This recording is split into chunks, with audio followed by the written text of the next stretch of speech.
Zgjedhjet parlamentare të datës 11 maj në Shqipëri ishin një krim i paralajmëruar. Në një rast të paprecedent, partitë e spektrit të qendrës së djathtë në Europë dhe në botë miratuan 4 rezoluta ku evidentohej Shqipëria si një narkoshtet, ku zgjedhjet manipuloheshin dhe vidheshin dhe ku parimi i zgjedhjeve të lira dhe të ndershme kishte humbur si koncept. Këto rezoluta bënin thirrje për krijimin e një qeverie teknike, e cila do të siguronte zgjedhje të lira dhe të ndershme. Pavarësisht gjuhës së ashpër të rezolutave, presioni ndërkombëtar nuk ishte i mjaftueshëm për të detyruar një qeveri teknike, ashtu siç pritej zgjedhjet u manipuluan dhe krimi organizuar luajti një rol vendimtar. 3 ditë pas këtyre zgjedhjeve, Komuniteti Politik Evropian, një strukturë jo institucionale e cila përpiqet të mbajë të angazhuara vendet të cilat nuk janë antar të Bashkimit Evropian, mbajti në Tiranë samitin e radhës, ndërkohë që liderët e demokracive perëndimore diskutonin në Tiranë fatin e Europës dhe demokracisë. Qeveria e Edi Ramës nxitonte të miratonte një vendim qeverie për krijimin e policisë qytetare. Me këtë vendim, qeveria shqiptare mbyll ciklin për kontrollin e plotë të shtetit, shoqërisë dhe qytetarëve.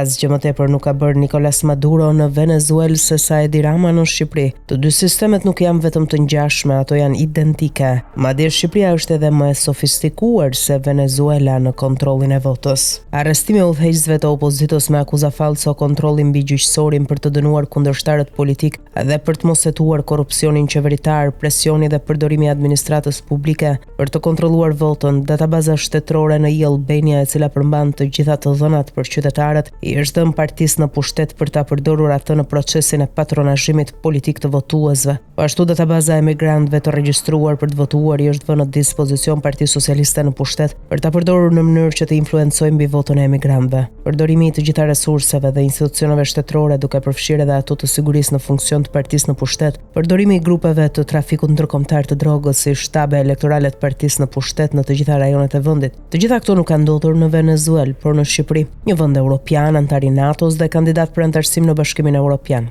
Qeveritë e Italisë, Britanisë së Madhe, Francës dhe Gjermanisë ose kanë bërë marrëveshje me qeverinë e Edi Ramës për të pranuar migrantë paligjshëm ose janë në proces negociatash. Është kjo arsyeja që Europa mbyll syt jo vetëm para masakrës elektorale, shkatrimit të shtetit të së drejtës, kapjes së mediave dhe shkeljeve të drejtave të njerëzit, por edhe krijimit të një narkodiktature. Ndërkohë që Europa ka bërë zgjedhjen e saj, shpresa e vetme për shqiptarët mbeten Shtetet e Bashkuara. Pothuajse 3 javë pas zgjedhjeve, Washingtoni zyrtar akoma nuk e ka uruar Edi Ramën për ta ashtu quajturën fitoren e mandatit të 4. E vendosur para një presioni publik, ambasada amerikane në Tiranë zgjodhi rrjetin social të Instagramit për të dhënë një deklaratë që nuk thoshte asgjë.